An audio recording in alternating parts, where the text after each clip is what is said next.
कोई रूठे तो उसे मनाना सीखो, कोई रूठे तो उसे मनाना सीखो, कोई टूटे तो उसे सजाना सीखो।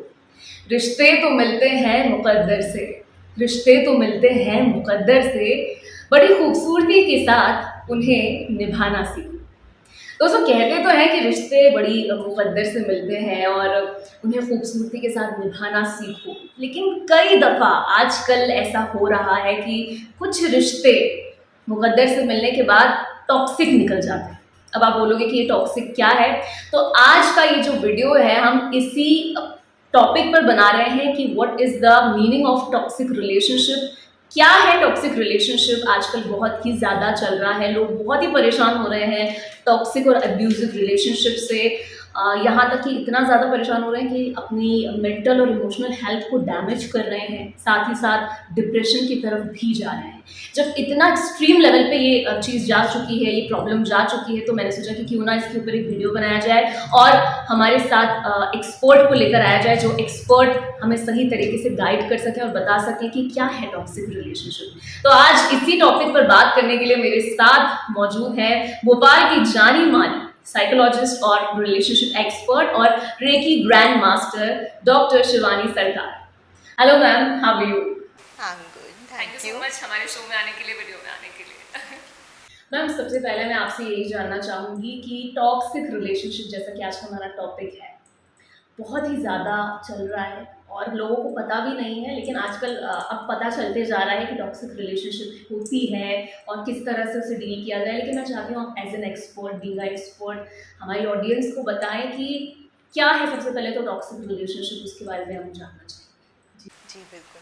देखिए, सबसे पहले तो मैं ये कहना चाहूँगी कि एज ह्यूमंस रिलेशनशिप हमारी लाइफ का एक बहुत इम्पॉर्टेंट पार्ट होता है, और ये इतना इम्पॉर्टेंट होता है कि ये हमारी मेंटल हेल्थ और हमारी इमोशनल हेल्थ को बहुत ज़्यादा इफ़ेक्ट करता है, क्योंकि ह्यूमंस तो इमोशंस से ही होते हैं। हम ह्यूमंस हैं तो हमारे अंदर इमोशंस हैं।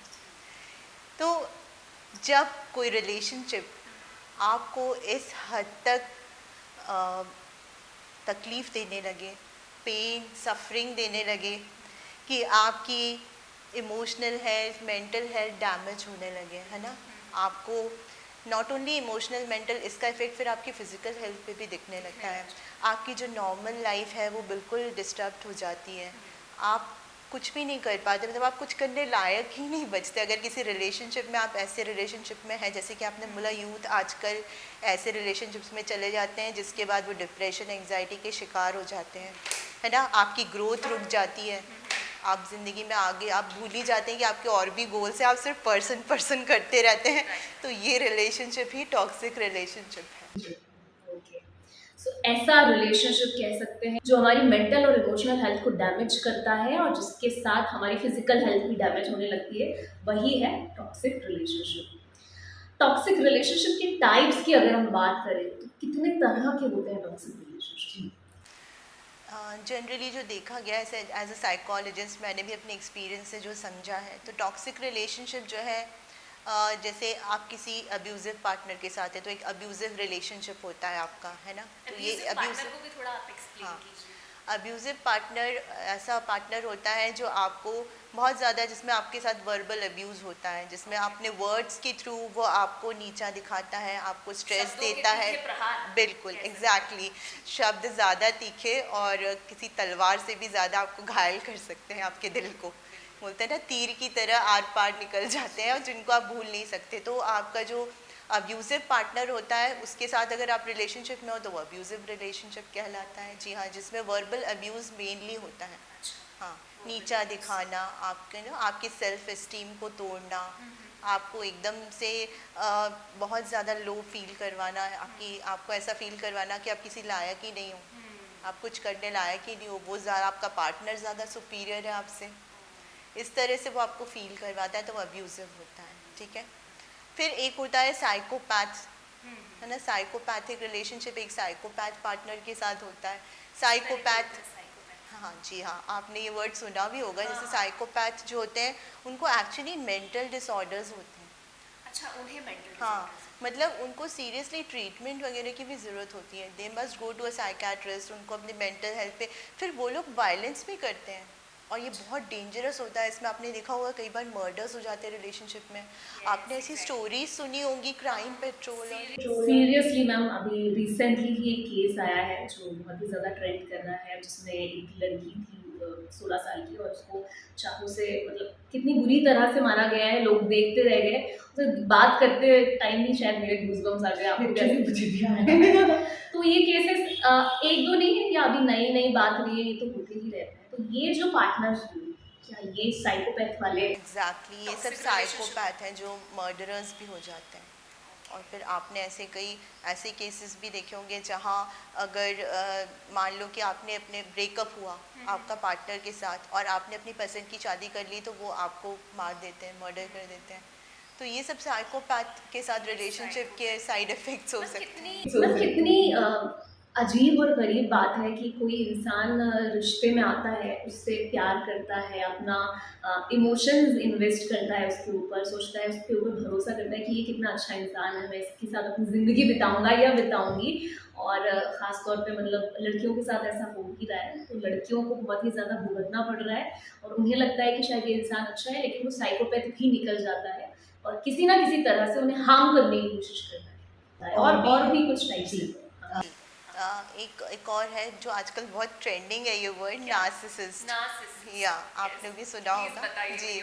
तो नार्सिसिस्ट पार्टनर जो होता है, ये नार्सिसिस्ट रिलेशनशिप में जब आप आते हो तो नार्सिसिस्ट बहुत क्लेवर, शूड और कनिंग होते हैं। वो आपको काफ़ी सालों तक बिल्कुल बहुत लव वाला फील देते हैं, जैसे वो बहुत जेन्युइन है, तो जिससे आप उनके ट्रैप में फंस जाते हो। और जब जैसे ही आपके 3-4 साल निकल जाते हैं, उसके बाद वो अपने रियल उसमें रूप में आते हैं आपके सामने।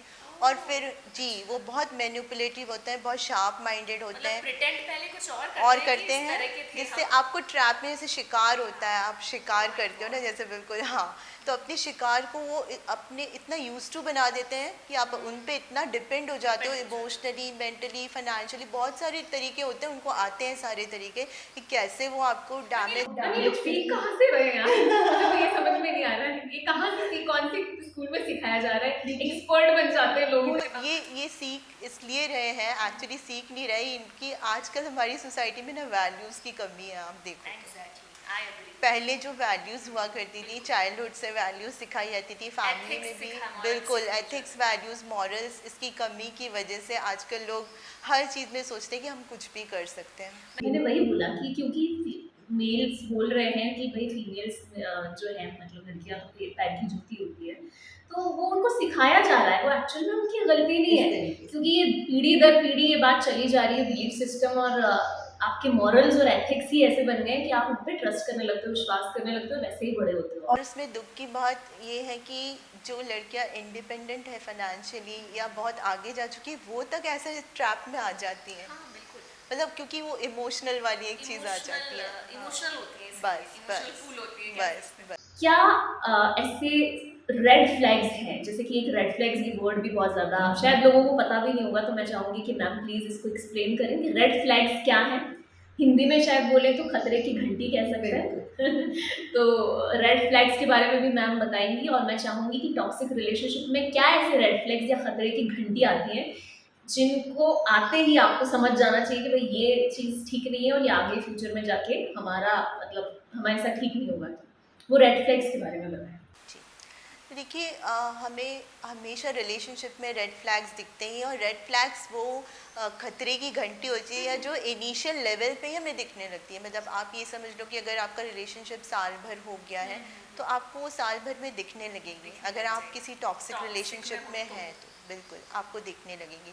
तो जैसे रेड फ्लैग्स ये हो सकते हैं कि आपकी छोटी छोटी बातों पे झगड़े, लड़ाई झगड़े हो रहे हैं आपके पार्टनर के साथ, और हर बार आप ही सॉरी बोलते हो रिलेशनशिप को चलाने के लिए, सामने वाला नहीं करता उतनी एफर्ट। बिल्कुल बिल्कुल। फिर इवन कम्युनिकेशन में भी अगर आपको कम्युनिकेशन आपका देखें तो आप ही इनिशिएट करो, उसका जब मन हो वो रिप्लाई दे रहा है, नहीं दे रहा है, ऑन एंड ऑफ हो जा रहा है आपका पार्टनर बार बार, ये पैटर्न रिपीट हो रहा है। फिर गुस्से में वो अब्यूजिव वर्ड्स अगर यूज़ कर रहा है, कोई भी हो, मेल फीमेल कोई भी हो सकता है, ऐसा नहीं है। तो आपको अगर ऐसे अब्यूजिव लैंग्वेज, जैसे मैं बोला अब्यूजिव पार्टनर आपको बहुत नीचा दिखा रहा है, ओके, आपको ये ध्यान देना चाहिए। इसमें एक चीज़ और है कि आपको ये भी देखना चाहिए कि आपका जो पर्सन है वो किस सर्कल में मूव करता है। अगर वो आपके सामने आपकी अपने फ्रेंड्स की बहुत बुराई करता है तो ये समझ लीजिए कि वो आपकी भी बुराई करता होगा कहीं ना कहीं। मतलब और ये रेड फ्लैग है। ये रेड फ्लैग है कि वो किन लोगों के बीच में उठता बैठता है। ये आपको पता होना ये चाहिए। हमें जज करना आना तो चाहिए हमको कि पता अच्छा, भी होना चाहिए, पता मस्ट भी बी होना चाहिए। अवेयर। हमारे पास वो नॉलेज होना चाहिए कि हमारा पार्टनर जो है उसका सर्कल कैसा है, वो किस सर्कल में मूव करता है। वो भी बहुत इंपॉर्टेंट है क्योंकि कहते हैं कि लाइक माइंडेड लोग एक साथ उठते बैठते हैं। तो ये वाली चीज़ है। फिर उसके बाद आप देख सकते हैं कि ये एक्चुअली बहुत सटल साइंस होते हैं। एकदम से आपको नहीं, आप सोचते होंगे कि नहीं झगड़े तो सभी के होते हाँ, हैं, हाँ, हाँ। लड़ाई तो सभी के बीच में, तो क्या हुआ अगर मैंने पहले सॉरी बोल दिया। लेकिन कहीं एक पैटर्न तो नहीं बन गया है कि आप हर बार आप बार आप ही ही इनिशिएटिव ले रहे हो, रिलेशनशिप को आप ही के शोल्डर्स पे आप आगे लेके जा रहे हो, सामने वाले को कोई वही नहीं है। बड़ी बात है, ये सोचना चाहिए। दूसरी आपकी ग्रोथ, आपको ध्यान देना चाहिए कि आपके बहुत ज़्यादा मतलब आप सिंपल सी एक सबसे पहले तो एक ही चीज़ देखिए आपकी, आप हैप्पी हो या नहीं। सिंपल सा। और ना लोग समझ नहीं पाते कि हैप्पीनेस भी क्या है। जैसे आपने बोला कि कुछ लोगों को सॉरी बोल के ही हैप्पीनेस मिल जाती है, शायद उनके अंदर सेल्फ वर्थ नहीं है या जो भी। जी हाँ, क्योंकि आप ऐसे लोगों की बात कर रहे हो या जो बहुत ज़्यादा इमोशनली दूसरों पे डिपेंडेंट रहते हैं खुशी के लिए। आपने देखा होगा कि आजकल लोग रिलेशनशिप के बिना रह ही नहीं पाते। मेरे एक एक ब्रेकअप हुआ और तुरंत दूसरे रिलेशनशिप में एंटर होना ही है उनको। इस बारे में भी हम इंस्टेंट, मतलब उनको चाहिए इंस्टेंटली कि मेरे पास ये क्वेरीज आती है कि मैम बताइए मेरा नेक्स्ट रिलेशनशिप कब आ रहा है, कब मिलेगा मुझे, अभी तो ब्रेकअप हुआ है। इतना डेस्परेट रहता है। इतना डेस्परेट बिकॉज वो लोनलीनेस, डर।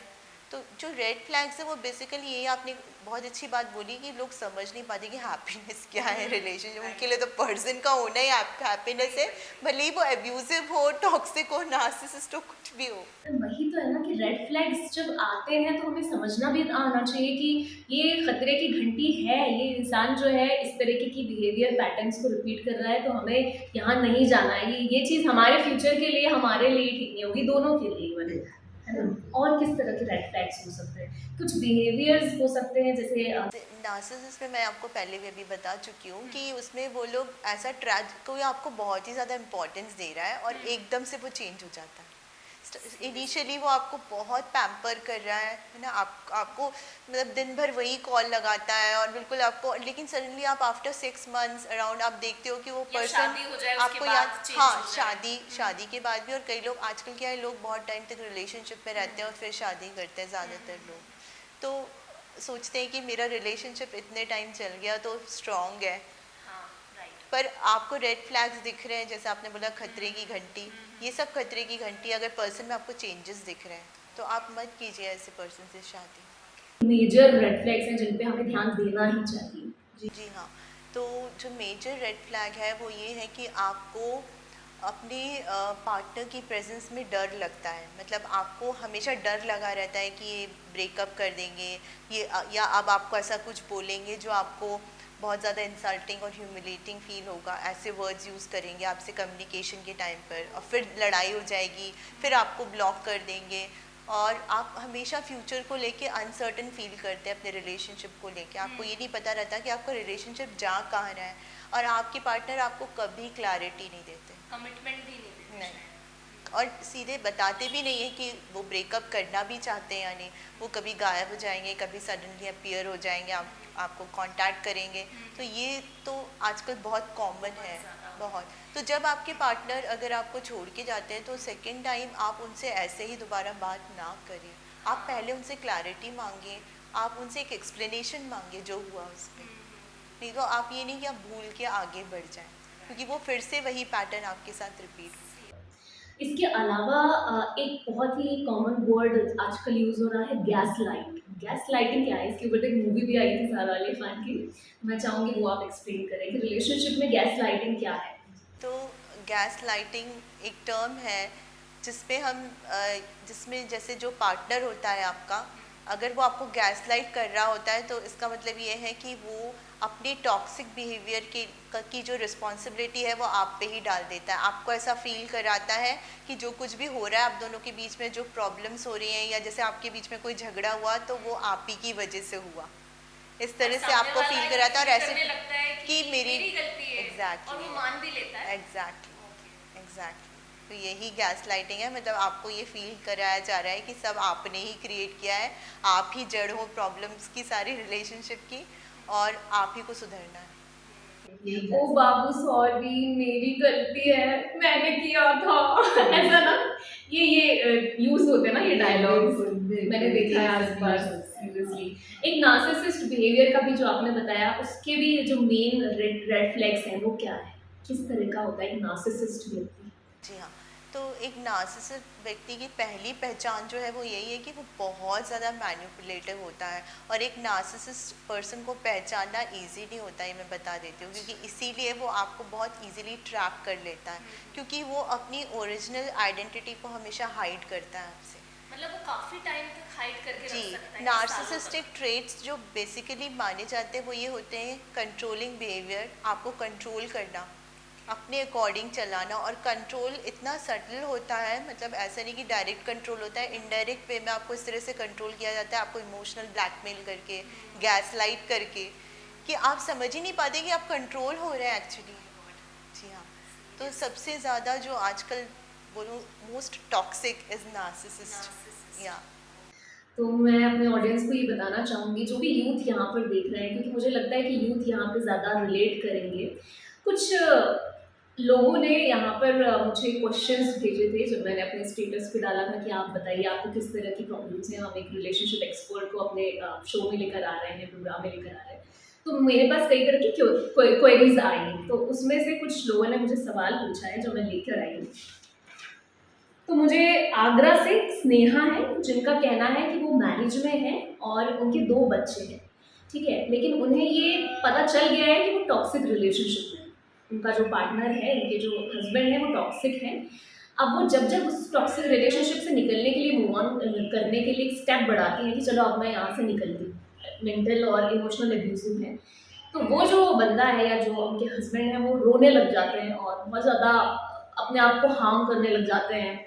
अपने आप को ही मारने लग जाते हैं, सर दीवार में पटकने लगते हैं, चप्पल से अपने आप को मारने लग जाते हैं, इस तरीके के बिहेवियर्स हैं। तो जो बंदी है वो सोचती है कि यार शायद इतना प्यार करता है, मैं कैसे छोड़ दूँ, अपने आप को हार्म कर दिया तो, क्योंकि वो तो प्यार करता है, लेकिन सामने वाला जो है वो इस तरीके की हरकत कर रहा है, तो वो निकल नहीं पा रही है, तो वो क्या करे? जी, मैं बिल्कुल इनकी कंडीशन में समझ सकती हूँ, बिकॉज़ ये एक्चुअली एक अब्यूज़िव नार्सिसिस्ट और साइकोपैथ के कॉम्बिनेशन वाले रिलेशनशिप में है, मतलब ये बहुत ही डेट्रीमेंटल रिलेशनशिप में है, और मैं तो यही कहूँगी कि उनको बिल्कुल निकलना चाहिए। मैं मानती हूँ कि इसमें बहुत स्ट्रेंथ और करेज की ज़रूरत पड़ेगी आपको इससे निकलने के लिए, क्योंकि आप जितने टाइम तक इस रिलेशनशिप में रहेंगी, कल को आपको बहुत सारे फिजिकल एलिमेंट्स भी हो सकते हैं, तो आप और कमज़ोर हो सकती हैं। और सबसे ज़्यादा इसमें सेंसिटिव बात यह है कि आपके बच्चों का फ्यूचर पूरा डिस्ट्रॉय हो सकता है, आपके बच्चों पे बहुत बुरा असर पड़ेगा, और वो भी मेंटल हेल्थ रिलेटेड प्रॉब्लम्स या इश्यूज़ को फेस कर सकते हैं आगे चल के, उनके भी रिलेशनशिप्स पे इसका असर दिख सकता है। तो मेरे ख्याल से तो आपको बच्चों का ही सोच के इससे निकलना चाहिए, बच्चों की सेफ्टी के लिए, उनके बेटर फ्यूचर के लिए, तो आप इसके लिए हेल्प लें। और नार्सिसिस्ट हमेशा इस बात से डरते हैं कि उनकी सच्चाई को आप बाहर जाके किसी को ना बताएं, तो जब आपके हस्बैंड ऐसा करते हैं तो आप वुमेंस हेल्पलाइन में जाके हेल्प ले सकते हैं, या अपने आपके घर में जो बड़े हैं या कोई फ्रेंड है जिस पे आप ट्रस्ट कर सकते हो, और नहीं तो वुमेंस हेल्पलाइन, मैं तो यही बोलूँगी वुमेन के लिए जो सपोर्ट सिस्टम है बाहर कम्युनिटी में, आप प्लीज़ वहाँ जाके हेल्प लें, ये बहुत ज़रूरी है आपकी, वो आपको हेल्प करेंगे इस प्रॉब्लम से बाहर। आई एम श्योर आपको ये इससे मैम के जवाब से सेटिस्फेक्शन मिला होगा, और आप जितनी जल्दी हो सके वुमेन हेल्पलाइन में जाइए और अपने इस टॉक्सिक रिलेशनशिप से ज़रूर निकलिए। एक सवाल और आया है महेश्वर से, सोनिया जी हैं जो कह रही हैं कि मैं फाइनेंशियली इंडिपेंडेंट नहीं हूँ, शादी को 15 साल से ऊपर हो चुके हैं, लेकिन स्टिल मैं बहुत ही मेंटली परेशान हूँ मेरे हस्बैंड से, और मेरे 2 बच्चे भी हैं। निकलना चाहती हूँ लेकिन फैमिली का सपोर्ट नहीं मिल रहा है, फाइनेंशियली उनके ऊपर ही डिपेंडेंट हूँ, सारा खर्चा वही चला रहे हैं, तो वो राजा हैं और मैं मतलब एक तरह से उनके इशारों पे कंट्रोलिंग, उनके कंट्रोल में ही हूँ, लेकिन मैं बिल्कुल भी खुश नहीं हूँ इस रिश्ते से, तो क्या करना चाहिए मुझे? देखिए, इनसे मैं ये कहना चाहूँगी कि अगर आप बिल्कुल भी खुश नहीं हैं इस रिश्ते से, तो आपको कोई ना कोई डिसीजन तो लेना ही पड़ेगा। आपको इतनी हिम्मत जुटानी ही पड़ेगी। देखिए, बिना हिम्मत के तो कोई काम नहीं होता इस दुनिया में। ठीक है, आज आप डिपेंडेंट हैं, ये मैं समझ सकती हूँ आपकी कंडीशन। शायद ये आपका एक डर है जो आपको बाहर नहीं आने दे रहा है। तो इस कंडीशन में मैं आपसे यही कहूँगी कि हो सकता है आपके पास थोड़ी बहुत क्वालिफिकेशन हो, या फिर आपकी कोई हॉबी हो जिसमें आप छोटा मोटा कुछ काम स्टार्ट कर सकें, क्योंकि कहीं से तो आपको शुरुआत करनी ही होगी। अगर आप इस रिलेशनशिप में ऐसे स्टक रहेंगी आगे, तो आप पूरी तरीके से डिस्ट्रॉय या बर्बाद भी हो सकती हैं। तो बेटर यही है कि अभी हिम्मत दिखा के, जैसा कि मैंने अभी थोड़ी देर पहले भी बताया था, कि आप हेल्प लें। कोई तो ऐसा होगा जो आपको हेल्प कर पाएगा आपके आसपास, और आप कोई ऐसा काम शुरू करें। अपने गिफ्ट्स को देखें, हम सभी में कोई ना कोई गिफ्ट्स होते हैं नेचुरल। कोई छोटे से काम से आप शुरुआत करें, देखिएगा वो आपको इतना कॉन्फिडेंस देगी वो चीज़। जैसे ही आप अपना कुछ करने लगेंगी ना, तो आप में हिम्मत भी आ जाएगी निकलने की। मैक्सिमम हमारे देश में अगर हम बात करें, एक रेशो भी मैंने पढ़ा है कि वर्ल्ड वाइड जो रेशो आ रहा है मेंटल और इमोशनल एब्यूजिव रिलेशनशिप्स का, मेल में थोड़ा कम है, 50% है, लेकिन फीमेल्स में 78% रेशो है एब्यूजिव रिलेशनशिप्स का, और सबसे ज़्यादा महिलाएं ही इससे सफ़र कर रही हैं। तो मैं जैसे कि आपने बताया, और इस तरह के जो केसेस हैं, ये एक या दो केसेस नहीं है, ये हर तीसरी या चौथी औरत की कहानी है हमारे देश में। और क्योंकि वो फाइनेंशियली इंडिपेंडेंट नहीं है, पता नहीं क्यों आज भी, मतलब 21वीं सदी चल रही है, स्टिल आज भी माँ बाप बच्चियों की शादी ऐसे ही कर देते हैं, उन्हें डिपेंड फाइनेंशियली इंडिपेंडेंट हुए बिना ही उनकी शादी कर रहे हैं। और फिर जब वो किसी भी अच्छे पार्टनर के साथ, भले ही वो कितने अच्छे पैकेज पे ही हो, वो जाती हैं और उसके ऊपर डिपेंड हो जाती हैं, तो वो उन्हें अपनी तरीके से चलाने लग जाते हैं। सबकी बात नहीं कर रही हूँ, लेकिन कुछ करते हैं जो टॉक्सिक होते हैं, वो खुद टॉक्सिक बन जाते हैं। तो मैं तो यही कहना चाहूँगी अपनी ऑडियंस से कि जैसे कि मैम ने बताया कि आपके अंदर गिफ्ट होते हैं, आपके अंदर टैलेंट होता है, आपका सामर्थ्य होता है। अगर आप उसको पहचानोगे और कुछ करोगे, तो मुझे लगता है कि आपको एक करेज मिलेगा इस तरह के रिलेशनशिप से आगे बढ़ने के लिए, जो कि बहुत ज़्यादा ज़रूरी है। एक और क्वेश्चन आया है जो कि बहुत ही कॉमन प्रॉब्लम चल रही है, वर्चुअल रिलेशनशिप। तो मैं पहले तो मैं क्वेश्चन बता देती हूँ। जितेंद्र हैं दिल्ली से, वो बोल रहे हैं कि मैं एक वर्चुअल रिलेशनशिप में हूँ, लड़की से अभी मिले नहीं हैं, ठीक है, 6 महीने हो गए बातचीत करते हुए, लड़की से मिले नहीं हैं, लेकिन बहुत ज़्यादा अटैचमेंट बढ़ गया है उनका, ठीक है। लेकिन जो सामने वाली जो लड़की है, वो कह रही है कि मुझे ऐसे लॉन्ग डिस्टेंस रिलेशनशिप में नहीं रहना, या हम कुछ जब मिलना होगा तब हम करेंगे, आगे सोचेंगे। बट वो बहुत ज़्यादा इमोशनल हो गए हैं उसको लेकर, वर्चुअल रिलेशनशिप में, जो कि मिले नहीं। तो लॉन्ग डिस्टेंस चला भी नहीं पा रहे हैं और साथ में रह भी नहीं पा रहे हैं, क्योंकि मोबाइल में बेसिकली वर्चुअल रिलेशनशिप में तो आप चेंज की स्क्रीन पर ही रहते हैं, आपका कनेक्शन और माध्यम ही वही है। तो पहले तो मैं चाहूँगी कि वर्चुअल रिलेशनशिप के बारे में भी आप बताएं कि क्या, किस तरह से डील करना चाहिए इसे, और फिर लॉन्ग डिस्टेंस के बारे में बताएं। कि आजकल क्योंकि सोशल मीडिया इंटरनेट का ज़माना है, तो आजकल ये सारी प्रॉब्लम्स वर्चुअल रिलेशनशिप और लॉन्ग डिस्टेंस रिलेशनशिप में लोग आ तो जाते हैं, लेकिन फिर थोड़े से साइड इफ़ेक्ट्स इनको दिखने लगते हैं थोड़े टाइम के बाद। क्यों, इसका रीज़न बता रही हूँ कि आजकल लड़कियाँ भी इंडिपेंडेंट हैं, सब अपने वर्किंग हैं, तो लोगों के पास टाइम भी बहुत कम रहता है कि वर्चुअली आप कनेक्ट हो सकें ईजीली, है ना। तो और इसके थोड़े लिमिटेशंस ये हैं कि आप उतने अच्छे से किसी को समझ नहीं पाते वर्चुअली कनेक्ट होके चैट के थ्रू। जितना आप फेस टू फेस एक कनेक्शन बनता है, तो वो अलग तरह का होता है। तो वर्चुअली हम देख रहे हैं कि आजकल बहुत ज़्यादा चीटिंग, बिट्रेयल वाली चीज़ें बहुत कॉमन है। तो मैं इनसे भी यही कहना चाहूँगी, इवन सारे यूथ से मैं एक रिक्वेस्ट करूँगी कि जब आप वर्चुअली लॉन्ग डिस्टेंस रिलेशनशिप में एंटर होते हैं, तो प्लीज़ प्लीज़ आप एकदम से इमोशनल ना हो जाए किसी के लिए। पहले एक ट्रस्ट और फेथ डेवलप करें। पहले ये देखें कि सामने वाला कितना आपके साथ कमिटेड हो सकता है ना, और उसमें आप एक दूसरे को कितना टाइम दे पा रहे हैं एक दूसरे को समझने के लिए, उसके बाद ही आप आगे बढ़ें। और मैं तो वैसे भी लॉन्ग डिस्टेंस रिलेशनशिप और वर्चुअल रिलेशनशिप के फेवर में नहीं हूँ, क्योंकि ये आजकल का ट्रेंड ज़रूर है। बट मैं यही मानती हूँ कि किसी को समझने के लिए काफ़ी सारा टाइम देना पड़ता है, और आपका रिलेशनशिप तभी अच्छा होता है जब आप टाइम देते हो अपने पार्टनर को। तो आप टाइम को शॉर्टकट से या एक चैट से या वर्चुअली कनेक्ट होके आप कभी उसको कॉम्पनसेट नहीं कर सकते कि मैं क्या उसे हम प्यार की परिभाषा, मतलब प्यार कह सकते हैं कि वो लव है, वर्चुअल रिलेशनशिप में आपको लव हो गया, मुझे तो लगता है वो शायद अट्रैक्शन या इन्फैचुएशन जी ही बिल्कुल, है। कई बार हमें किसी की बातों से भी अट्रैक्शन हो जाता है और बातें करना बहुत आसान होता है।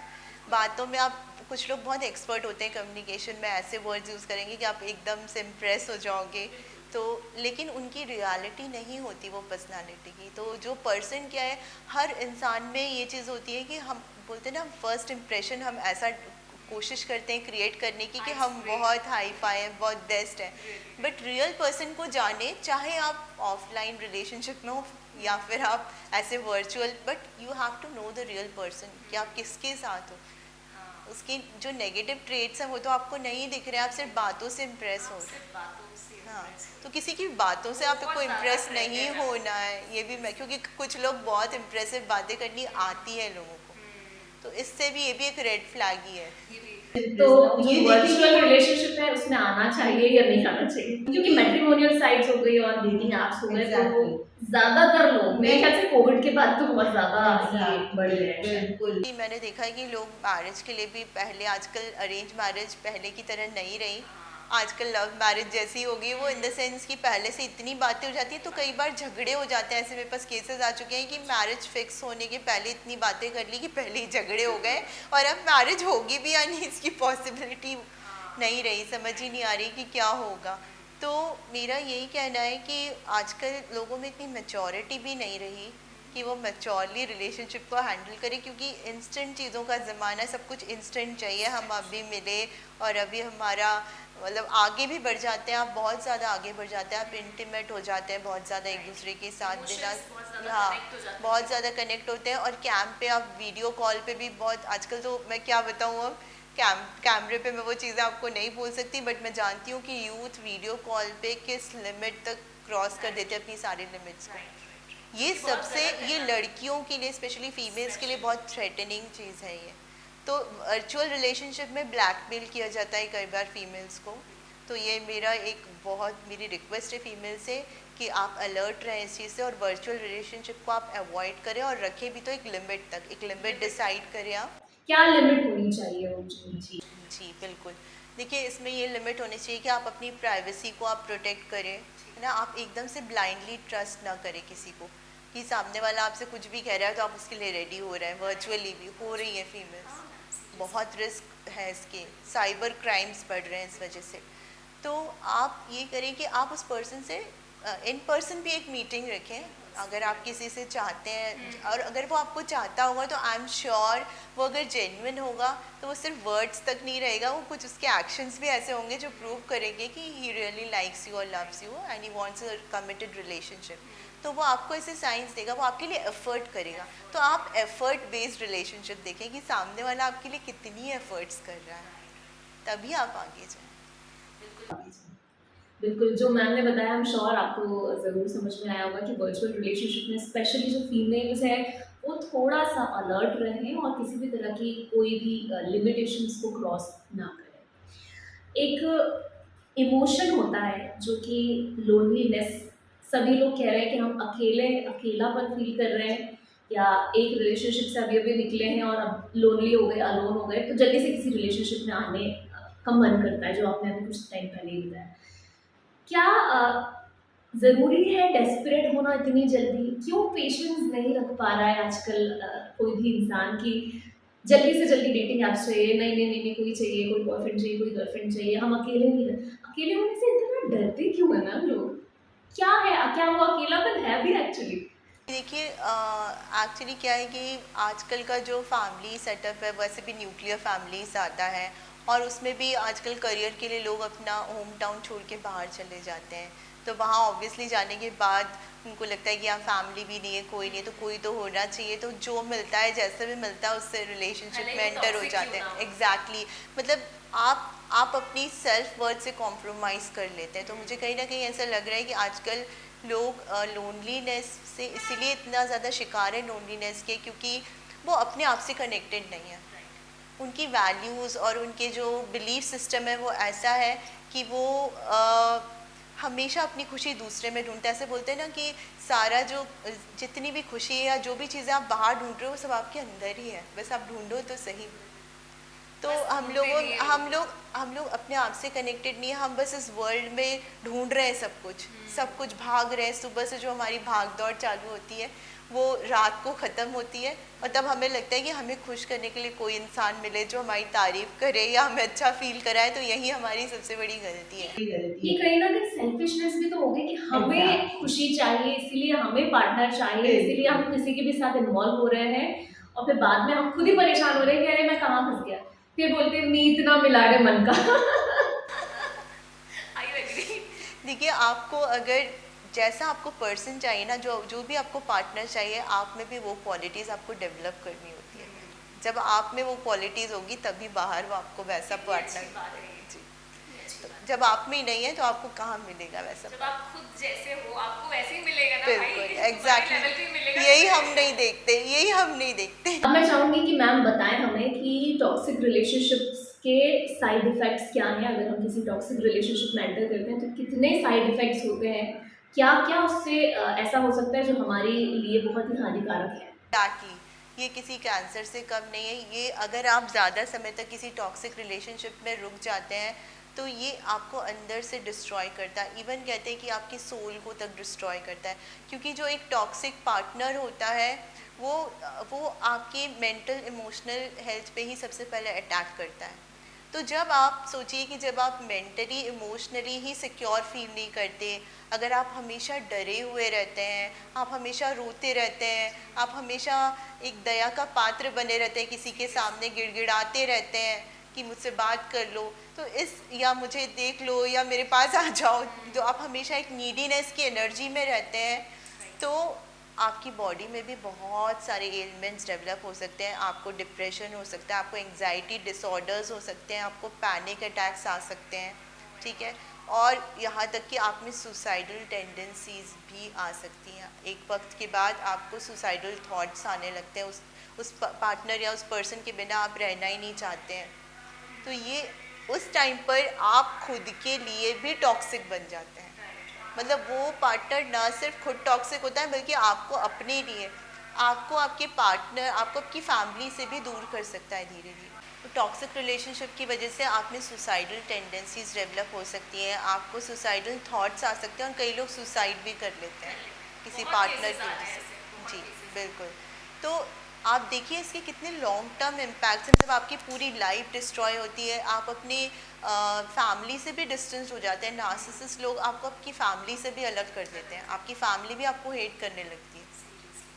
और मैं तो ये बोलूँगी कि आप अपनी लाइफ पूरी तरीके से खुद डिस्ट्रॉय कर सकते हैं एक टॉक्सिक रिलेशनशिप में एंटर होने के बाद। तो इसके साइड इफ़ेक्ट्स इतने ख़तरनाक, इतने क्रिटिकल साइड इफ़ेक्ट्स हैं कि इसीलिए हम बोल रहे हैं यहाँ पे, ये प्रोग्राम हम इसीलिए कर रहे हैं कि आप इन सब से बच जाए, आपकी लाइफ बच जाए। एक लाइफ सेविंग हमारा एक अटेम्प्ट है ये आप सभी के लिए। मैम जो लोग टॉक्सिक रिलेशनशिप में आ जाते हैं, अब उन्हें पता भी चल गया, लेकिन वो निकलना इतना आसान नहीं रहता। एक जैसे हम बात करें शादी की, कुछ लोग शादी में फंसते हैं या शादी शादी में जब जाते हैं तो उन्हें पता चलता है कि ये टॉक्सिक बंदा है या बंदी है और इससे जितनी जल्दी हो सके मुझे निकलना है। लेकिन एक सोसाइटी का प्रेशर होता है, और एक होता है लव रिलेशनशिप जिसमें शादी नहीं हुई होती है, वो लोग रिलेशनशिप में रहते हैं तो भी वो लोग निकलने से पहले 1000 बार सोचते हैं कि चलो ठीक है यार, इस बात को तो माफ़ कर देते हैं, इस नार्सिसिस्ट बिहेवियर को माफ़ करते हैं, चलो क्योंकि इतना अच्छा प्यार है हमारा, इतना अच्छा रिश्ता है, कितने सालों से चल रहा है, कितना हमने इस पर एफर्ट लगाया है, ये प्लांट ऐसे ही नहीं बन गया, बहुत इस पर हमने इमोशंस का पानी डाला है। तो इस तरह से बहुत सारे लोग निकलने से पहले 1000 बार सोचते हैं कि ठीक है जो भी है, लेकिन हम इस पे चलाएंगे, शायद हम इसे फिक्स कर सकते हैं, शायद ये ठीक हो सकता है, शायद ये बंदा ठीक हो जाए। तो वो जो एक होप रहती है ना, वो बहुत समय तक चलती रहती है, और एट द एंड जो आखिर में होता है वो बहुत ही धमाकेदार होता है। कई मूवीज़ में भी बताया गया है कि बहुत ही ट्रैजिक ब्रेकअप होता है, ट्रैजिक डिवोर्स होता है। तो इस पर क्या कहना चाहेंगे कि क्यों लोग निकलने से पहले सोचते हैं, और कि कितना ज़रूरी है निकल जाना। आपने बिल्कुल सही कहा कि इस जितने भी टॉक्सिक रिलेशनशिप्स होते हैं उनसे निकलना कभी भी आसान नहीं होता।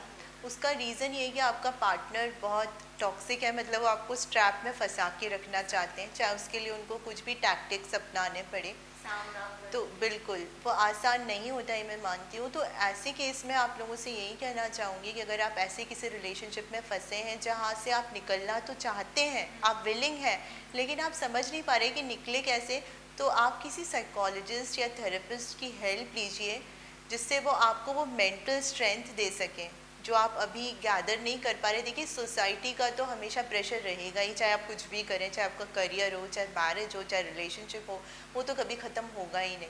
लेकिन आपको ये देखना है कि ये आपकी ज़िंदगी है, सोसाइटी आपकी ज़िंदगी बचाने नहीं आएगी कल को जब आप मरने लगोगे। तो आपको ये सोच रखनी है, अपने आप को, खुद को इतनी इम्पोर्टेंस आपको देनी होगी सिचुएशन में। आप हेल्प लीजिए, इसलिए मैं कहती हूँ आप साइकोलॉजिस्ट या थेरेपिस्ट से कनेक्ट हो जाइए उस टाइम पर। वो आपकी मेंटल स्ट्रेंथ को इतना एलिवेट कर देंगे कि आप में एक समझ आएगी कि आप कैसे टैक्ट्स के साथ, जैसे सामने वाला आपसे टैक्टिक्स अपना रहा है आप पे, तो आपको भी कैसे, और आपको क्लैरिटी भी मिलेगी कि आप वाकई टॉक्सिक रिलेशनशिप में हैं भी या नहीं। क्योंकि कुछ लोगों को तो हमेशा ये डाउट ही रहता है कि नहीं, शायद जैसे आपने बोला कि ठीक हो जाएगा, क्योंकि वो श्योर नहीं होते कि उनका रिलेशनशिप टॉक्सिक है भी या नहीं। तो ये आपको एक थेरेपिस्ट या कोई मेंटोर बता सकता है। एग्जैक्टली तो मैं यही पे यहाँ पे यही कहना चाहूँगी, जैसे कि मैम ने बताया कि आप किसी थेरेपिस्ट के पास, एक्सपर्ट के पास जाइए अगर आपको ज़रा सा भी 0.1 भी 0.0 भी डाउट है कि हम खुश नहीं हैं या हमारे मेंटल और इमोशनल हेल्थ पे कुछ नेगेटिव असर पड़ रहा है, उस पॉइंट पर आप जाइए, एक्सपर्ट से सलाह लीजिए, थेरेपिस्ट के पास जाइए। और अगर आपको लगता है कि ये रिलेशनशिप आपका टॉक्सिक है तो जल्दी से जल्दी उससे निकलने की कोशिश कीजिए। लेकिन फिर भी मैम कई लोग बोलते हैं कि रिश्ता बनाया है और ऐसे कैसे तोड़ दोगे। स्पेशली शादी के बारे में अगर बात करें तो शादियाँ तो मतलब तोड़ना बहुत ही मुश्किल होता है, बहुत ही करेज चाहिए उसके लिए, और उस तरीके के रिश्ते को तोड़ना और उस जगह से निकलना। एक सवाल आया मेरे पास जिसमें एक लेडी है, वो पूछ रही है कि जो उनका पार्टनर है, उनका रिलेशनशिप है, शादी नहीं हुई है, लेकिन उनके जो पार्टनर हैं वो ऐसे हैं कि जब वो निकलती हैं, निकलने की कोशिश करती हैं उस रिश्ते से, तो वो अपनी इमेज को बहुत ज़्यादा पसंद करते हैं और वो विक्टिम की तरह अपने आप को दर्शाते हैं कि मैं तुमसे इतना प्यार करता था, मैंने ये किया तुम्हारे लिए, वो किया, मैंने क्या नहीं किया इस रिश्ते के लिए, और तुम जा रही हो, तुम इस हाल में मुझे छोड़ के जा रही हो, मेरा क्या होगा, मैं कैसे जीऊँगा। और पूरी सोसाइटी में या म्यूचुअल फ्रेंड्स में या आस-पास के लोगों में अपने आप को ये बताता है कि नहीं, मैं गलत नहीं हूँ, ये गलत है, जबकि गलत एक्चुअल में वही रहते हैं। तो इस पॉइंट पर उस फीमेल को क्या करना चाहिए? जो आपने बात बताई तो इसमें मैं यही कहना चाहूँगी कि एक बहुत कॉमन नार्सिसिस्ट ट्रेट है। नार्सिसिस्ट ट्रेट जी, है ये। नार्सिसिस्ट यूजुअली ऐसे ही करते हैं कि वो, मैंने आपको बोला उनका जो मेन इम्पॉर्टेंट ट्रेट होता है कंट्रोल करना। तो वो चाहते हैं कि उनका पार्टनर उनके कंट्रोल से बाहर ना निकले, उसके लिए वो कुछ भी टैक्टिक्स अपनाने को तैयार हो जाते हैं। तो नार्सिसिस्ट रिलेशनशिप से निकलना वाकई बहुत मुश्किल होता है, क्योंकि आप श्योर नहीं होते। कभी आपको लगता है कि ये तो सुधर रहा है मेरा पर्सन, या मेरा हस्बैंड या मेरा पार्टनर तो सुधर रहा है, तो मैं उसको क्यों छोड़ूं। लेकिन फिर से वापस वही ड्रामा स्टार्ट हो जाता है, वही टॉक्सिसिटी, वही अब्यूज़ दोबारा से आपको दिखने लगता है। तो मैं सारी फीमेल्स से, यहाँ स्पेशली फीमेल्स से मैं ये कहना चाहूँगी कि फ़ीमेल्स के ऊपर बहुत प्रेशर रहता है, अपने पेरेंट्स का भी, अपनी सोसाइटी का भी। तो वो हमेशा डरती हैं किसी भी मैरिज को तोड़ने से, जानते हुए भी कि वो टॉक्सिक रिलेशनशिप में है। तो मैं आपसे यही कहना चाहूँगी यहाँ पर कि अगर आप इस रिलेशनशिप में हमेशा के लिए रह जाती हैं तो आपके पार्टनर को इससे कोई फ़र्क नहीं पड़ेगा, लेकिन आपकी लाइफ डिस्ट्रॉय हो जाएगी। और ये आपकी ज़िंदगी है, बड़ी मुश्किल से हमें ये ज़िंदगी मिली है, लाइफ एक प्रेशियस चीज़ होती है। आप फीमेल होने से पहले एक इंसान हो, आपको भी दुनिया में कुछ करने के लिए भेजा गया है, सिर्फ अपने पार्टनर को सपोर्ट करने के लिए आप नहीं आए हो इस दुनिया में। तो हमेशा ये ध्यान रखें कि आप कौन हो, ठीक है। आप सिर्फ किसी की डॉटर या किसी की वाइफ नहीं हो, क्योंकि मैं आपको ये कह रही हूँ कि यही सोच आपको एक मेंटल स्ट्रेंथ देगी फाइट बैक करने के लिए, क्योंकि ये लड़ाई आपके लिए आसान नहीं है, ये मैं जानती हूँ।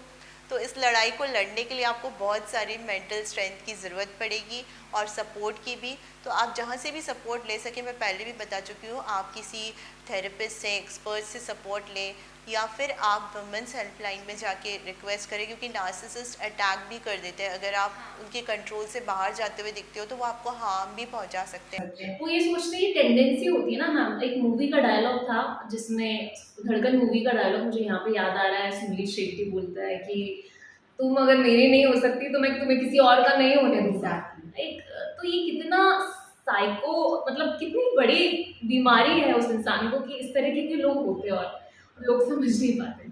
अब मैं यहाँ पर आपसे ये जानना चाहूँगी मैम कि अब यहाँ पे तो हमने बात करी कि टॉक्सिक रिलेशनशिप इतनी तरह की होती है, इतने साइड इफ़ेक्ट्स होते हैं, किस लेवल तक टॉक्सिक रिलेशनशिप खतरनाक हो सकती है, ये भी आपने हमारे ऑडियंस को बताया। लड़कियों के लिए भी हमने बात करी। लड़कियों के लिए एक टॉपिक मुझे यहाँ पर याद आ रहा है कि उनको फाइनेंशियली इंडिपेंडेंट होने नहीं दिया जाता कई बार रिलेशनशिप में आने के बाद। जैसे सपोर्ट की अगर हम बात करते हैं, तो मैरिज का मतलब या शादी का मतलब या किसी रिलेशनशिप का मतलब ही यही होता है कि आप अपने पार्टनर को सपोर्ट करो, चाहे वो मेल हो या फीमेल हो। और फीमेल के साथ ये बहुत ही कॉमन समस्या हो रही है कि उसको सपोर्ट नहीं किया जाता कि अब ठीक है ना, बच्चे पैदा करो, ठीक है यहाँ छोटा मोटा कर लो, क्या करोगे तुम, हम कमा तो रहे हैं। तो कितना ज़रूरी है फाइनेंशियली इंडिपेंडेंट होना वुमेन के लिए। जी हाँ, जितनी भी फीमेल्स मुझे यहाँ देख रही हैं, मैं उनसे यही कहना चाहूँगी कि आपका फाइनेंशियली इंडिपेंडेंट होना बहुत ज़्यादा ज़रूरी है। क्योंकि फाइनेंशियली इंडिपेंडेंट होना सिर्फ इसलिए नहीं है कि आप पैसा कमाएं, बल्कि इसलिए है कि आपको ये एक स्ट्रेंथ देता है। आप फाइनेंशियली जब किसी पे डिपेंडेंट नहीं होते हैं तो आप अपने बहुत सारे डिसीजंस भी इंडिपेंडेंटली ले सकते हैं। और जब आप ऐसी किसी सिचुएशन में फंस जाते हैं, ऐसे किसी ट्रैप में, जैसे कि कोई टॉक्सिक रिलेशनशिप है, अब्यूजिव, साइकोपैथ, तो उस रिलेशनशिप से आप आसानी से बच सकते हैं। फाइनेंशियली जो डिपेंडेंट फीमेल्स हैं वो ज़्यादा ट्रैप में आती हैं इससे, तो ये आप याद रखें। हाँ, अगर आप फाइनेंशियली डिपेंडेंट हैं तो आपको फिर ज़्यादा टाइम तक इस टॉक्सिक रिलेशनशिप को झेलना पड़ता है, आपको टॉलरेट करना पड़ता है, क्योंकि वो एक ड्रॉबैक हो जाता है। और आपका पार्टनर आपकी इसी वीकनेस को आपके अगेंस्ट सबसे ज़्यादा यूज़ करता है। आप देखिएगा, अगर रिसर्च में भी ये पाया गया है कि जो फाइनेंशियली डिपेंडेंट होते हैं उनके पार्टनर्स उनको फाइनेंशियल अब्यूज़ भी करते हैं, उनको टॉर्चर करते हैं, पैसे देना बंद कर देते हैं, और उनको हमेशा चाहते हैं कि हमारे ऊपर डिपेंडेंट रहे, जिससे हमारे कंट्रोल में रहे। तो अगर आप ऐसी लाइफ लीड करना चाहते हो जहाँ आपको हर पल कोई और कंट्रोल करता रहे, क्योंकि देखिए इंसान का कोई भरोसा नहीं होता। हम, आपने स्टार्टिंग में ही बताया था कि हम कितना ट्रस्ट और फेथ और अपनी पूरी लाइफ दे देते हैं हम किसी को, लेकिन फिर भी मैं ये कहूँगी कि आप विश्वास या भरोसा 100% तो नहीं कर सकते आपको, क्योंकि हमेशा नहीं पता होता कि कौन सा इंसान कैसा है, ये पता स्पेशली हम फीमेल्स की बात करें तो स्पेशली स्पेशली जब फीमेल्स की बात आती है तो मैं छोटी बच्चियों की भी यहाँ पर बात करूँगी अब, क्योंकि आज के टाइम में मेरे ख्याल से हम आसपास देख रहे हैं एक बहुत ही कॉमन वर्ड भी आ रहा है, निब्बा नब्बी, जो कि बोलने में भी बहुत अजीब लग रहा है, लेकिन यहाँ पे मैं यूज़ इसीलिए कर रही हूँ क्योंकि वो देखने को मिल रहे हैं स्पेशली इन सोशल मीडिया। अभी जो निब्बा निब्बी या जो इस तरह के बच्चे हैं जो 12 से लेकर 15 साल के हैं और वो रिलेशनशिप में आ रहे हैं, जिन्हें रिलेशनशिप के बारे में, रिलेशनशिप का आर भी नहीं पता है, क्या पता होगा उनको, किस लेवल की उनकी सोच और बुद्धि होगी कि वो क्या ही क्यों, मतलब कैसे आ रहे हैं, मुझे तो यही समझ में नहीं आ रहा। तो उसमें जो स्पेशली गर्ल्स हैं, जो छोटी बच्चियां हैं, वो जब रिलेशनशिप में आ रही हैं तो वो अपने आप को पूरी तरह से डिवोट कर रही हैं, तन मन धन। क्योंकि बच्चे जो हैं वो तो चलो छोटी बच्ची है, कई बार छोटी बच्चियां बड़े बड़े लड़कों के साथ भी रिलेशनशिप में आ जाती हैं और फिर वो उनसे पैसे मांग रहे हैं या उनके साथ जो भी बिहेवियर है उनका, ये पूरी तरह से डिपेंड हो रही है बच्चियां, और जाकर के उन्हें समझ नहीं आ रहा है कि आप एक टॉक्सिक रिलेशनशिप में हो। पहली बात तो आप इस एज में तो गलत ही कर रहे हो, आना ही नहीं चाहिए। मैं चाहूँगी कि उन छोटी बच्चियों के लिए आप कोई मैसेज देना चाहेंगे यहाँ पर ज़रूर। जी हाँ, मैं इन छोटी बच्चियों के लिए तो बिल्कुल मैसेज देना ही चाहूँगी, लेकिन मैं साथ में ये भी कहना चाहूँगी कि यहाँ पर थोड़ा सा इनके पेरेंट्स का भी रोल इम्पॉर्टेंट है, फैमिली और पेरेंट्स का। तो ज़रूर कहीं ना कहीं फैमिली में इनकी कुछ प्रॉब्लम हो सकती है जिस वजह से ये बाहर प्यार ढूंढ रही हैं इतनी कम उम्र में। जनरली इस उम्र में हम अपने पेरेंट्स से ही ज़्यादा अटैच होते हैं, तो हो सकता है कुछ ऐसे क्राइसिस रहता है फैमिली में जहाँ फादर नहीं है, या फैमिली में हमेशा लड़ाई झगड़ा होता रहता है, तो ऐसे लोग ज़्यादा आसानी से, ऐसी जो बच्चियाँ हैं वो ट्रैप में आ जाती हैं बाहर। तो फैमिली थोड़ा सा सपोर्ट करें फीमेल्स को। हमेशा जो एक नीचा दिखाने वाली बात फैमिली में भी रहती है कई बार, तो आप फीमेल, अगर आपका फीमेल घर में कोई फीमेल चाइल्ड है, गर्ल चाइल्ड है, तो आप उसको सपोर्ट करें, उसको हमेशा एक उसको एक ऐसी ऐसा गोल, हाँ ऐसा गोल दे उसको लाइफ में कि तुम्हें भी कुछ करना है, जैसे आपने बोला ना फाइनेंशियली, हाँ उसको गोल ओरिएंटेड एक लाइफ बताए, ये ना बोले कि आपको सिर्फ शादी करनी है, ये बच्चे बहुत करने ही हैं। इम्पोर्टेंट बात है। यहाँ पे मैं ये अपनी ऑडियंस के साथ शेयर करना चाहूंगी कि जब फैमिली बच्चों को, एक बच्ची को स्पेशली गोल दे देती है कि तुम्हारे अंदर ये टैलेंट है, तुम तो ये कर सकती हो, तुम तो सबसे अलग हो बेटा, तुम्हें ये सब ऐसे तो लड़के हुए मिल जाएंगे, जब ये चीज बताई जाए ना तो उसके अंदर खुद ही आएगा कि अरे हाँ, पेरेंटिंग का एक बहुत ही बड़ा रोल है। क्योंकि वो बच्ची लेकिन मैम जो आसपास देख रहे हैं ना कि चलो मेरी वो दीदी थी फलानी और उनकी जो मतलब भैया, वो जो चाचा थे, उनकी बच्ची की शादी हो गई, वो दीदी की शादी हो गई, बुआ की शादी हो गई और बहुत खुश है, मुझे भी ऐसी चाहिए, मुझे भी जीजू जैसा पार्टनर चाहिए, तो वो बचपन से वो चीज़ बना लेती है, बिलीफ बन जाता है कि तो ऐसी बच्चियों को भी मैं यही कहना चाहूँगी कि पार्टनर तो मिल ही जाता है, पार्टनर कोई इशू नहीं है बहुत बड़ा, लेकिन आपकी भी लाइफ, आपको भगवान ने इतने टैलेंट्स दिए, आप उनको पहचानो, आप में भी कुछ ना कुछ है। पार्टनर तो एक बाय प्रोडक्ट होता है, तो आ ही जाता है जब आप एक लेवल पे आ जाते हो। तो पार्टनर को लेके अपना पार्टनर ओरिएंटेड लाइफ मत बनाओ कि भाई मेरा टारगेट लाइफ का मेरे जीने की वजह सिर्फ पार्टनर ही है। मेरी जीने की वजह से मकसद ही यही है कि मैं एक पार्टनर ढूंढ सकूं। और ये हमारी मूवीज़ का भी बहुत बड़ा इसमें एक रोल है, जो मूवीज़ हमारी काफ़ी कुछ ये सिखाती हैं कि एक कोई राजकुमार आएगा और आपको लेके जाएगा। कहना चाहती हूँ उन बच्चियों को कि कोई राजकुमार नहीं आता, उसके लिए आपको पहले खुद क्वीन बनना होता है। आप अपनी लाइफ की क्वीन बनिए तो आपको किंग मिलेगा, जो आपको रिस्पेक्ट देगा, लव देगा, जो आप चाहते हैं, लेकिन पहले आपको क्वीन बनना पड़ेगा। मतलब आप जब तक इस लेवल पर नहीं पहुंचेंगी तब तक आपको इस लेवल का इंसान नहीं मिलेगा। आपको पहले उसके लिए एफर्ट्स डालने हैं, अपने आप को बनाना है, उस लेवल तक लेके जाना है, उसके बाद फिर आप सोचिएगा कि आपको क्या करना है आगे से। यहाँ तक तो बात हुई रिलेशनशिप्स की, हमने गर्ल्स को भी एडवाइस दे दी अपने इस प्रोग्राम के ज़रिए। अब बात आती है इस रिलेशनशिप या टॉक्सिक रिलेशनशिप से हील होने की। जब ये टॉक्सिक रिलेशनशिप से हम निकल जाते हैं ब्रेकअप या डिवोर्स के थ्रू, जब हम इससे बाहर आ जाते हैं, तो इतना आसान नहीं होता है हमें अपने आप को संभालना। आपके पास भी हम श्योर केसेस आते होंगे कि ब्रेकअप हुआ है और अब हालत ख़राब है, आते ही होंगे हम श्योर। तो कैसे, हाउ टू मूव ऑन, जो सबका यूथ का जो क्वेश्चन है, सबसे ज़्यादा सर्च किया जाता है गूगल पे, प्लीज़ आप बताइए हाउ टू मूव। तो जी बहुत अच्छा क्वेश्चन किया है आपने, क्योंकि इसी डर की वजह से लोग मूव ऑन नहीं करते कि हम कैसे सरवाइव करेंगे अकेले। तो इसमें मैं वही बात बोलना चाहूँगी कि if you want to move on, तो मूव ऑन सिर्फ इससे नहीं होता कि आपने किसी से बात करना बंद कर दिया, किसी की पिक्चर्स डिलीट कर दी और इन चीज़ों से आप मूव ऑन हो गए, क्योंकि कहीं ना कहीं आपके माइंड में वो मेमोरीज तो रहती है, वो अब्यूज़ जो आपने झेला है। और इसमें मैं एक चीज़ बताना चाहूँगी कि जब आप किसी ऐसे ट्रॉमेटिक सिचुएशन से निकलते हैं जो बहुत टाइम तक चली है आपकी लाइफ में, तो आपकी बॉडी में भी स्टोर होती है वो चीज़ें, आपकी सेल्स स्टोर करते हैं उस ट्रॉमा। जी, इतना इम्पैक्ट है, आप सोचिए इसको, आप हल्के में मत लीजिए। जी, आपको टॉक्सिक चीज़ें किस तरह से इम्पैक्ट कर सकती हैं, आपकी सेल्स में, आपके जीन्स में तक वो एक इम्प्रिंट बन जाता है। आपका जो सॉफ्टवेयर है बॉडी का, वो उसको स्टोर करता है, इन्फॉर्मेशन के पैटर्न्स बन जाते हैं आपकी। तो उसको हटाना वाकई मुश्किल है, लेकिन ऐसा नहीं है कि आप उसको नहीं हटा सकते। इसके लिए सबसे बेस्ट ऑप्शन है हीलिंग। आप हीलिंग कीजिए। हीलिंग मतलब आप अंदर से खुद को हील करेंगे। आप वो जो इम्प्रिंट्स आपके अंदर बन चुके हैं उनको आप हील करेंगे, आपके ट्रॉमास हील करेंगे, तो तभी उसके बाद आपकी लाइफ में आप एक हेल्दी रिलेशनशिप अट्रैक्ट कर पाएंगे। और सबसे यहाँ पर एक इम्पॉर्टेंट चीज़ मैं बताना चाहती हूँ कि जल्दी से आप दूसरे रिलेशनशिप में जंप मत कीजिए कि आप उस अकेलेपन की वजह से फिर किसी को ढूंढ रहे हैं कि कोई आपके उस ट्रॉमा को हील करे। तो कोई पर्सन आपके ट्रॉमा को हील नहीं करेगा, उल्टा वो आपको वही पैटर्न फिर से देगा अगर आप चले जाते हो। अगर आप चले मतलब एक जख्म भरा नहीं, दूसरा जख्म फिर से मिल जाए। बिल्कुल फिर से मिल जाएगा। तो सबसे बेस्ट ये है कि पहले आप खुद को हील करें सेल्फ लव से। देखिए सेल्फ लव एक ऐसी चीज़ है जो आपकी हर एक ट्रॉमा को हील कर सकती है। मैम प्लीज़ मैं चाहूँगी कि सेल्फ लव को भी आप एक्सप्लेन करें, सेल्फ केयर को भी एक्सप्लेन करें और दोनों में डिफरेंस क्या है उसको भी एक्सप्लेन करें कि किस तरह से हम हील कर सकते हैं सेल्फ लव के ज़रिए अपना।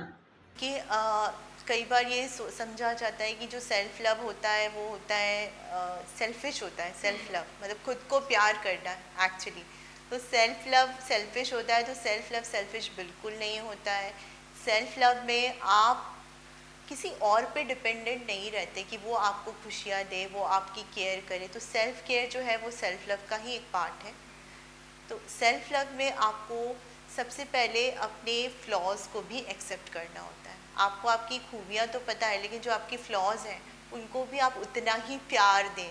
अगर आपसे कोई गलती हुई है तो उस गलती को भी आप प्यार से एक्सेप्ट करें। खुद को आप हर्ट ना करें ये बोल बोल के कि मैं ऐसी हूँ, मैं वैसी हूँ, या मैं ऐसा हूँ, मैंने ऐसी गलती की। हाँ, अक्सर हम खुद को बीट करते हैं। एग्जैक्टली आप गलती से सीख ले, वो ज़्यादा इम्पॉर्टेंट है। आपने सीखा, ये बहुत बड़ी बात है, क्योंकि किसी टॉक्सिक रिलेशनशिप से बाहर आना एक बहुत हिम्मत वाली बात है, एक बहुत करेज वाली बात है। और हीलिंग भी बहुत करेज वाली बात है, क्योंकि हीलिंग में आपको बिल्कुल अपने डर को, अपने गिल्ट को, अपनी शेम को और अपने सारे लोअर इमोशंस को फेस करना पड़ता है डायरेक्टली। तो ये बहुत मुश्किल काम होता है, इजी नहीं होता। और अगर आपने ये चूज़ किया है तो वाकई आप बहुत बड़ा काम कर रहे हो खुद के लिए, पहली बात तो ये है। और सेल्फ लव में सबसे इम्पॉर्टेंट ये है कि जो आपने सीख ली है अपने टॉक्सिक रिलेशनशिप से, आपने कहाँ कहाँ क्या क्या गलतियाँ की, आपने कैसे किसी को अपने स्पेस में एंटर होने दिया, खुद को अब्यूज़ करने दिया आपने, तो वो गलतियाँ आप दोबारा नहीं करेंगे। ये भी एक सेल्फ लव का पार्ट है।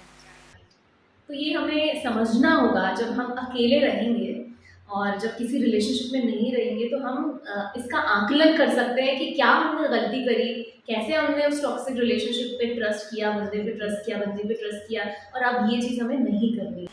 और यहाँ मोस्ट इम्पॉर्टेंट एक ये चीज़ है कि हम दूसरों को तो बहुत प्यार देते हैं, अपनी जान तक देने को तैयार हो जाते हैं, तो वही प्यार आप खुद को दीजिए ना, और फिर देखिए आप कैसे मैजिकल और मिराकुलस पर्सन बन जाएंगे। मैं यहाँ पे ये कहना चाहूँगी कि किस तरह से अगर आप जो एनर्जी किसी और को दे रहे थे, अगर उसी एनर्जी को आप अपने आप पर चैनलाइज करते हो, तो शायद वही है जो मैम ने कहा कि मिरेकलस, और अपनी लाइफ को भी चेंज कर सकते हो, लाइफ चेंजिंग भी हो सकता है। क्योंकि एनर्जी का ही खेल है ना, हम किसी और को दे रहे थे वो एनर्जी, अब हम खुद पे लगा रहे हैं, और खुद पे लगाना ज़्यादा बेटर है, क्योंकि हम खुद को धोखा नहीं देंगे। स्पेशली अगर आप किसी टॉक्सिक रिलेशनशिप से आपने मूव ऑन, जो आप बोल रहे हो, वहाँ तो बहुत ज़्यादा आपको और ज़्यादा प्यार देना है, क्योंकि आपको किसी ने बहुत बुरी तरह से हर्ट किया है, आपको तोड़ा है। कई बार आपकी सोल तक उसमें डैमेज होती है। और मैम उसके बाद ट्रस्ट इश्यूज भी आ जाते हैं। जैसे अगर कोई कुछ लोग, तो यहाँ पे मुझे एक शेर याद आ रहा है कि किस दौर के लोगों में वफा ढूंढ रहे हो, कि किस दौर के लोगों में वफा ढूंढ रहे हो, जैसे जहर के शीशे में दवा ढूंढ रहे हो। आजकल जब रिलेशनशिप टूट जाते हैं, एक दो ब्रेकअप हो जाते हैं, कुछ हो जाता है, तो उसके बाद फिर लोग ट्रस्ट करना भी बंद कर देते हैं, क्योंकि इतने बुरी तरह से टूट चुके होते हैं। तो यही हीलिंग का बहुत इंपॉर्टेंट रोल है। जब आप खुद को अच्छी तरह से हील कर लेते हैं तो आपको ट्रस्ट इश्यूज नहीं होते, फिर आप उन ट्रॉमास को हटा देते हैं, तो आपको अपनी गलतियाँ भी, ऐसा नहीं होता है कि टॉक्सिक रिलेशनशिप में आप आए तो उसमें आपकी कोई गलती नहीं थी। कहीं ना कहीं आपने सामने वाले को इतना राइट दिया, अपना पावर दे दिया उसे, कि वो आपको कैसे भी ट्रीट कर सके। तो कहीं ना कहीं आपकी भी कुछ गलतियाँ रही हैं, तो उसके लिए आप दूसरे को भी माफ़ करें, खुद को भी माफ़ करें और आगे बढ़ें, बिकॉज लाइफ रुकने का नाम तो है ही नहीं। परिवर्तन ही जीवन का नियम है, कृष्ण ने भी, श्री कृष्ण जी ने भी कहा।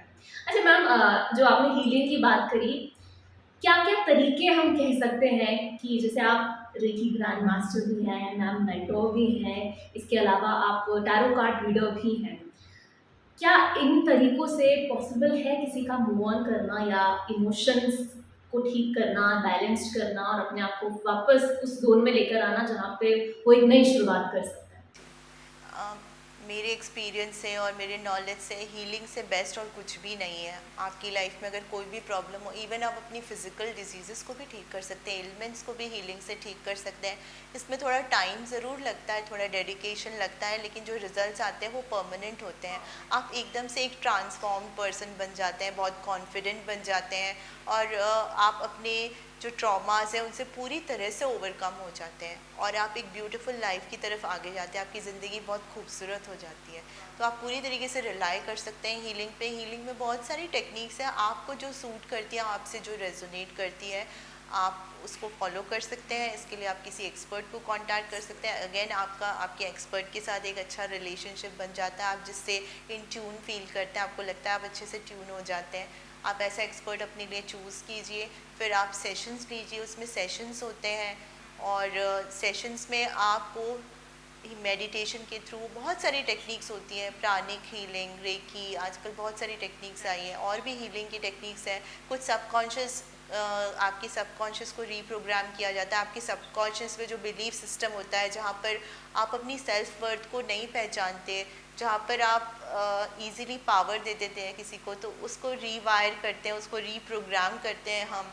आपकी सबकॉन्शियस प्रोग्रामिंग को चेंज करते हैं, जिससे आप बहुत ज़्यादा कॉन्फिडेंट हो जाते हैं, अवेयर हो जाते हैं कि आपके लिए क्या सही है क्या नहीं है। ये तो सबसे इम्पॉर्टेंट है।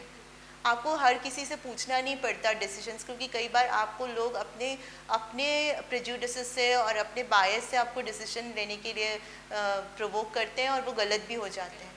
तो बेटर है कि और इसमें इंट्यूशन भी आपका इन्हांस होता है। अगर आप हीलिंग, मेडिटेशन, मैं तो ये बोलूँगी आप सभी को योगा और मेडिटेशन, ये सारी चीज़ें डेली बेसिस पे करनी चाहिए यूथ को, क्योंकि आजकल वैसे भी बहुत स्ट्रेस है हमारी लाइफ में। बिल्कुल। जिस तरह से आजकल दौर जा रही है, टेक्नोलॉजी, विज्ञान जो इतनी तेज़ी से बढ़ रहा है, वर्चुअल रिलेशनशिप्स, डेटिंग ऐप्स, सब कुछ बढ़ रहे हैं, हमारा काम का स्ट्रेस बढ़ रहा है, तो ये सारी चीज़ें जब इकट्ठी होती हैं तो वैसे ही स्ट्रेस बढ़ता है, उसके ऊपर से आपका रिलेशनशिप का भी स्ट्रेस आ जाता है, तो वहाँ भी आप परेशान हो जाते हो। बेटर ये है कि आप किसी हीलर से जुड़ें, कोई ऐसे एक्सपर्ट से जुड़ें जिसके थ्रू आपको काफ़ी सारी बातें समझ में आए, इमोशंस को बैलेंस करें, अपनी बॉडी को बैलेंस करें, मेंटल इमोशनल हेल्थ को आप बैलेंस करें, और फिर अपनी ज़िंदगी में आगे बहुत ही पॉजिटिविटी के साथ। तो मैम, आखिरी जो सवाल मैं आपसे करना चाहूँगी, जो सभी ने मुझसे पूछा, कि ये तो हो गई सारी बातें, हमने सब कुछ ऑलमोस्ट कवर कर लिया, लेकिन एक सबसे इम्पोर्टेंट सवाल रह गया कि जो लोगों को भी शायद समझाना ज़रूरी है कि what is the actual meaning of love. क्या है प्यार, या किस तरह से इसको डिफाइन किया जाए, क्योंकि लोगों को पता ही नहीं है कि प्यार क्या है। किसी के लिए वो प्यार ज़रूरत है, किसी के लिए वो प्यार फिजिकल नीड है, किसी के लिए सिर्फ इमोशनल नीड है, किसी को पता ही नहीं है कि वो क्यों प्यार कर रहा है, बस वो प्यार है। तो यही सारी तो वजह है कि वो टॉक्सिक रिलेशनशिप में आ रहा है या खुद ही टॉक्सिक बन जा रहा है, क्योंकि हमें पहला कदम ही नहीं पता कि हम आ क्यों रहे हैं इस रिलेशनशिप में। तो मैं चाहूँगी कि आप यहाँ पर ये बताएं। तो सबसे पहले मैं इसलिए कहना चाहूँगी, आपने इतना अच्छा क्वेश्चन पूछा है कि ये चीज़ पूरे इस टॉक्सिक रिलेशनशिप के, आपका ये जो क्वेश्चन है, ये टॉक्सिक रिलेशनशिप के इशू को ही रिजॉल्व कर सकता है। हाँ, तो इसमें मैं यही बोलना चाहूँगी कि अगर आप किसी नीड की वजह से किसी रिलेशनशिप में आ रहे हैं, जो एक नीडीनेस एनर्जी है, तो प्लीज़ बिल्कुल ना बनाएं ऐसा कोई रिलेशनशिप, क्योंकि जब भी आप नीडीनेस की एनर्जी से किसी रिलेशनशिप में जाते हैं, तो आप हमेशा एक टॉक्सिक पार्टनर को ही अट्रैक्ट करेंगे अपनी लाइफ में। तो अगर आप हेल्दी रिलेशनशिप्स बनाना चाहते हैं अपनी लाइफ में, तो सबसे पहले आप खुद वैसा बनिए जैसा आप पार्टनर चाहते हैं। अपने अंदर वो ट्रेड्स, वो क्वालिटीज़ लेके आइए, कभी भी नीडी ना रहिए, अपने आप को वो प्यार दीजिए जो आप दूसरे से पाना चाहते हैं। तो जब आप ऐसी एनर्जी में आ जाएंगे, जब आप अपने माइंड, बॉडी, सोल को अलाइन कर लेंगे, तो आपको ऐसा पार्टनर मिलेगा जिसे हम सोलमेट कहते हैं। क्योंकि मेरे पास बहुत सारी क्वेरीज आती है कि मैम हमारा सोलमेट हमें कब मिलेगा। तो आपको उस अलाइनमेंट में आना पड़ेगा, और वो अलाइनमेंट सिर्फ सेल्फ लव से ही आएगा। और जैसा कि आपने कहा कि प्यार क्या होता है, तो प्यार की जो सबसे बेस्ट डेफिनेशन है मेरे अकॉर्डिंग, वो ये होती है कि प्यार होता है केयर।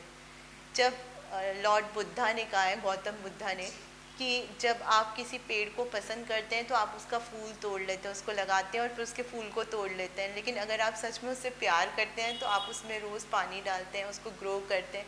तो जिसके साथ आपकी ग्रोथ हो, वही आपको एक्चुअली प्यार करता है, जो आपकी केयर करता है, वही प्यार होता है एक्चुअली। ब्यूटीफुल। जो इंसान अगर आपसे प्यार करता है, आपको आगे बढ़ने से कभी नहीं रोकेगा, आपकी ग्रोथ को कभी नहीं रोकेगा, वो आपको बहुत आगे बढ़ाएगा, हर तरह से सपोर्ट करेगा, कभी आपको नीचे नहीं गिरने देगा, बल्कि आपको उठाएगा और आपको दुगनी तेज़ी से पुश करेगा कि नहीं, तुम कर सकते हो। लेकिन उससे पहले आपको खुद उठने में समर्थ होना है। आपको किसी पे डिपेंड नहीं होना है कि कोई आए और आपको उठाए। कुल मिलाकर हम कह सकते हैं कि आध्यात्म एक बहुत ही इम्पोर्टेंट रोल प्ले करता है। हमें आध्यात्मिक नज़रिए से समझना चाहिए कि हम दो पार्टनर्स नहीं हैं, हम दोनों पार्टनर्स मिलके एक बहुत बड़ी पावर बनते हैं। एग्जैक्टली, है ना? दो एनर्जीज बन के, जैसे हम आजकल ट्विन फ्लेम, सोलमेट कहते हैं energies.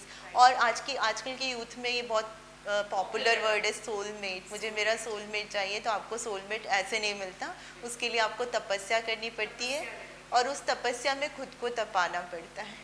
Thank you so much ma'am इतनी सारी बातें हमें बताने के लिए और आज के इस शो में आने के लिए और हमारे ऑडियंस को स्पेशली मैं आई एम श्योर कि यूथ बहुत रिलेट कर पाया होगा, आपकी बातों को समझ पाया होगा और आपने इतने सारे एग्जाम्पल्स के थ्रू भी हमने बात करी, आपने हर तरीके से उन्हें समझाया, स्पेशली टॉक्सिक रिलेशनशिप को और गर्ल्स के लिए भी आपने बताया। थैंक यू सो मच हमारे इस प्रोग्राम में आने के लिए। आपने मुझे ये मौका दिया कि मैं अपनी बात पहुंचा सकूं यूथ तक और हम मिलके कुछ कर पाए सोसाइटी के लिए, आज के यूथ के लिए। बिल्कुल ma'am, thank you so much for coming.